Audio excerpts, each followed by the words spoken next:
عليكم، كيفكم؟ إن شاء الله تكونوا بخير.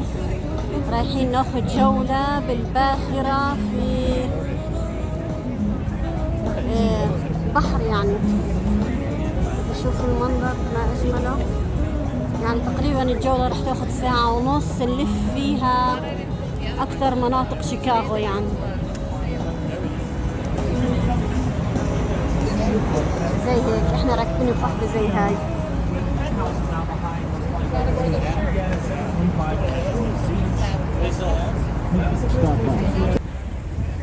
You're also located at the bow or very front of the boat on the main deck in more white box.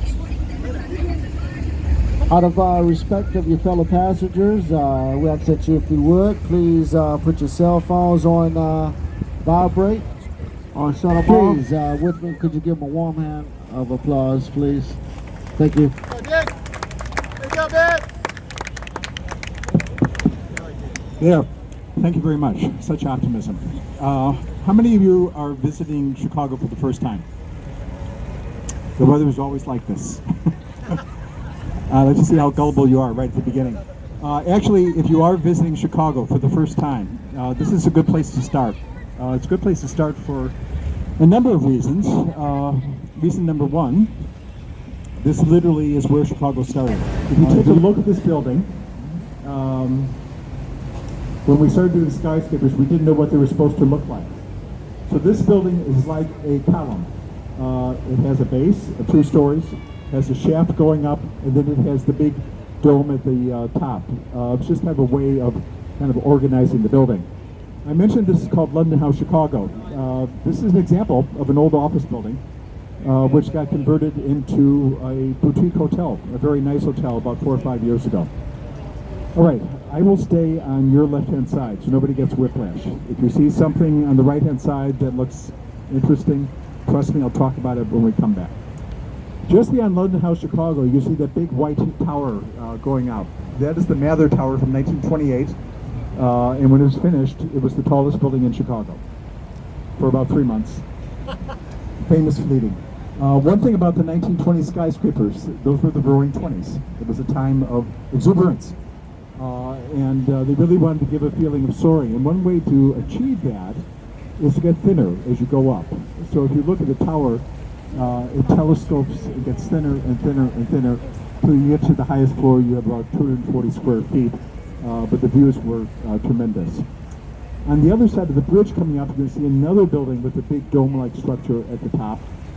That is the Jewelers Building from 1926 by Javet and Dinkelberg. It was called the Jewelers Building because that was the clientele they wanted to attract, and they offered the jewelers a special amenity.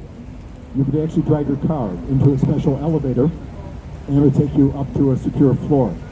Unfortunately, they never attracted enough jewelers, so they eventually filled in the elevator later.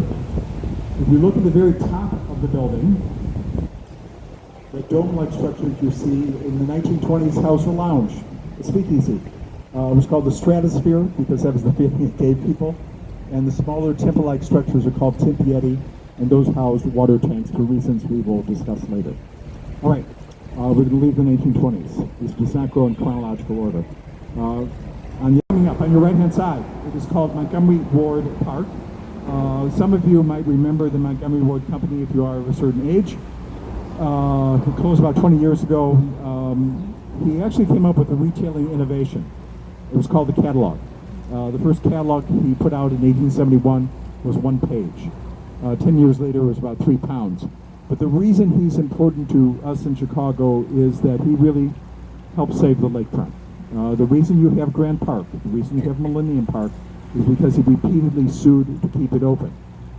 So this park is named after him, and everything around the park pretty much has come in the last 15 to 20 years. The one I want to talk about is the one just to the right of the Black Water Tower, the one that has the upside down V's on it.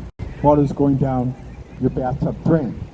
At the same time the whirlpool appeared, buildings that were connected to that old tunnel system found their basements filling up with water very, very quickly. And nobody had any idea where the water was coming from. One clue was that there were fish in their basement. And somebody put 2 and 2 together, It still took them about 2 or 3 days to seal it up. They were throwing things like mattresses, quick drying cement, all sorts of stuff down there. But by the time it was finished, Marshall Field had 17 feet of water and catfish in the basement. And if you think about what's in the basement of a lot of older, tall buildings, it's your elevator pit.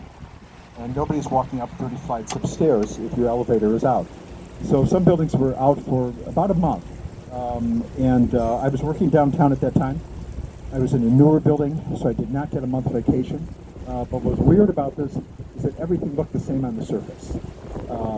But there were hundreds of millions of dollars of losses as a result of this. I should also mention, in fairness, that not everybody called this the Great Chicago Flood. Some people made claims to their insurance company under their flood coverage, and the response, which I think was upheld in court, was that this was not a flood. This was a leak. If I would call this the Great Chicago Leak, it doesn't have the same kind of flair. All right, we're going down to the South Branch in a moment. We're passing by the main branch. Great photo opportunity. Little historical note. Coming up on your right-hand side, no, left-hand side, you'll see that red brick building. In 1860, that was the site of a temporary structure. It was called the Wigwam Assembly Hall over there, and it was the house of the Republican National Convention of 1860.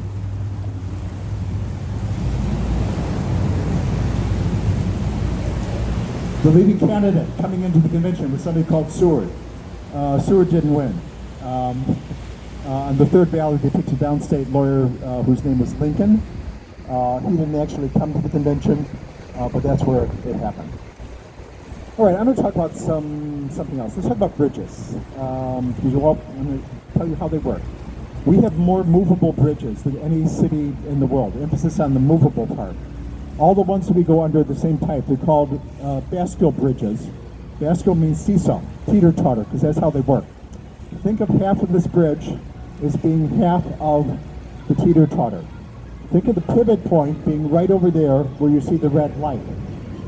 On the other side is a counterweight. The counterweight is a big concrete counterweight. The counterweight matches the weight exactly of half of the bridge. So if you want to get half of this bridge going up, there's a motor in there. It's not a big motor. It's basically what you would find in a 1953 Volkswagen Bug. But because they are so well balanced, it doesn't take a lot to get the bridge coming up. In fact, when they repaint the bridges, they have to account for the additional weight of the painting in the bridge and the counterweight to keep them all nicely aligned. That's the Bank of America building on your left. We'll talk about it a little bit later when we come back. But I'm going to talk about the building on the other side of the bridge coming up on your left, which is the Civic Opera building.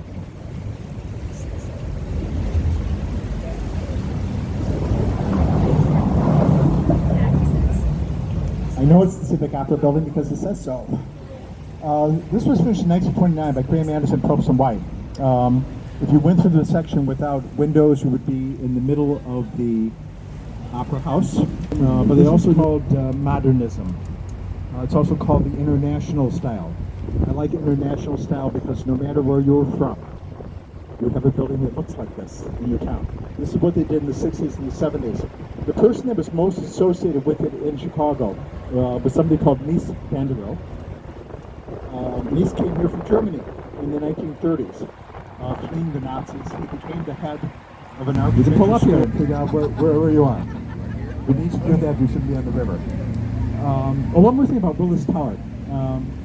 Has anybody been up on the ledge? Yes. Did you enjoy it? Yes, you did. Good. The rest of you are saying, what's he talking about? Look up right now. Once past this bridge, look in the middle tube of Willis Tower, and you will see 4 glass ledges coming out of the level of the sky deck. These are actual glass ledges. I heard a presentation from the guy who designed these. There are 3 levels of glass that are fused together so you can walk out and look down 95 stories if this is something that appeals to you. I have done this for your benefit. And the one thing I would tell you is do not do it at the same time that there are obnoxious small children around, because they'll start jumping up and down, and I do not care for that at all. This building on the right was designed by Harry Weese. He loved triangles, so even though those are square columns, he rotated them 45 degrees so they look like triangles because he thought that would be kind of fun. All right, I'm going to look straight ahead. Look straight ahead, you're going to see a building that says Go Go at about 11 o'clock. It's a red brick building with a clock. I'm not going to talk about it. I'm going to talk about the one just to the right. Lake Michigan has all the, which is sort of flushing the river. And some of the surrounding states were unhappy with how much water was coming out of Lake Michigan because of docks and harbors and stuff like that. So the lock helps regulate the flow of water into the river and keeps it at a different level. That is Lake Michigan on the other side of that jetty that you're looking at out there. In the distance you might be able to see Adler Planetarium. I don't talk about the lake a lot because we're going to go back in. And one of the things I'm going to talk about is the buildings on the left. If you look just beyond the bridge, you're going to see three bluish, very tall buildings coming up.